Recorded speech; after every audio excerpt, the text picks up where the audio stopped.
Today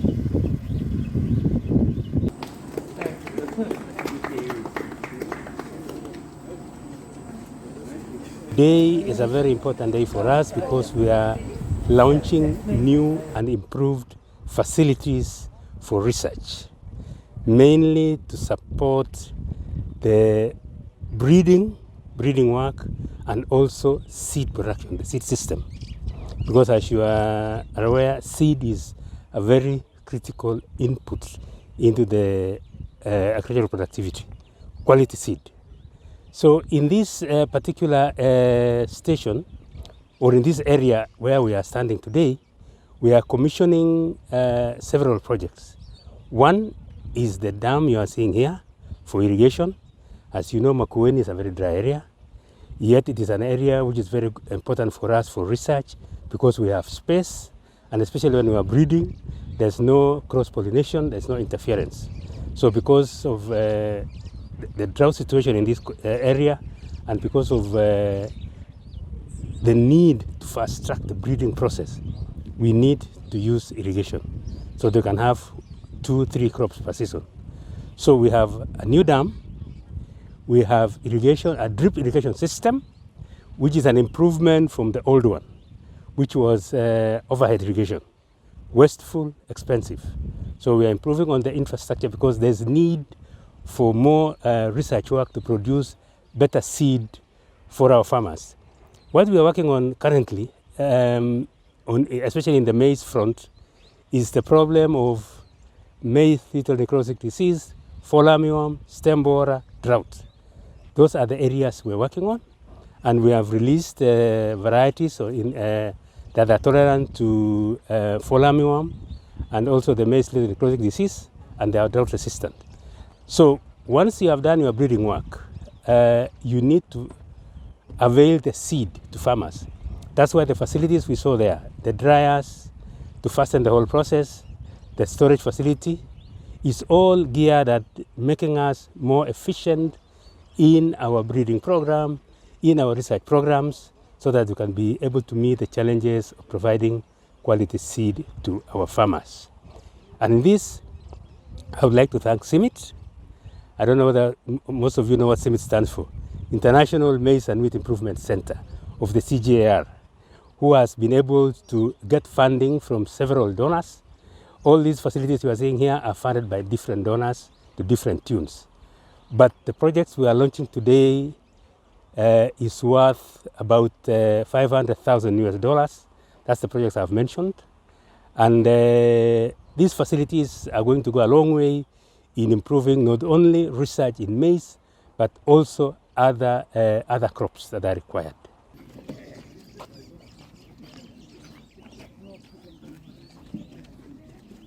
150 hectares are dedicated towards crop breeding here at Kibako. So the purpose of today's visit to the Kibako Center is to inaugurate some new facilities, breeding facilities, which are really geared up towards accelerating the time taken for development of climate resilient and nutritionally enriched crop varieties. As we all know, climate change is a reality, and in these new climates which are warmer and drier, we need to have crop varieties that can better withstand drought stress. Kenya has suffered one of the worst droughts in 2022. So how do we deal with this challenge? We need to accelerate breeding drought plus heat tolerant crops together with resistance to major diseases and insect pests. And the facilities that we have created here, thanks to the support from the international donors under the Crops to End Hunger initiative. First one is, for example, the irrigation reservoir that Dr. Kiregar has briefly explained, is again to provide conditions for conducive growth of our germplasm here. The second is how to dry the materials that are grown in the fields very quickly. Within 24 hours, you can have moisture content reduced from 34% to 12%, and then accelerate the time taken. Instead of growing 2 crop seasons per year, in this research station we can even grow 3 crop seasons per year. The third is cold room facilities, which enables the breeders and the seed system specialists to store seed in high quality for longer durations of time.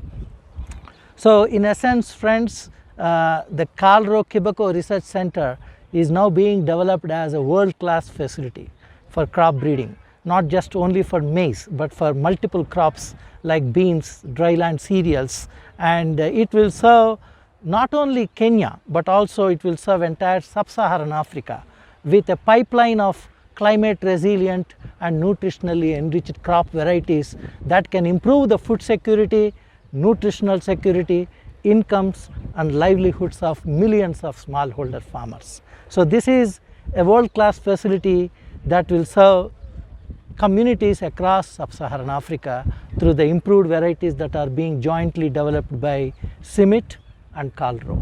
So they are doing crop research here. So this new reservoir together with the old reservoir can at least store water that can last for entire crop season. So for example, if that old reservoir has failed for even 1 week, the crops used to get dry and research experiments used to fail, but that risk will no longer exist. So at least for the coming 2 decades, these 2 reservoirs can enable our researchers to undertake experiments without fear of losing crops, either because of some technical reasons or because there is no water that can be diverted to the crop fields. So this is a very, very important new asset here.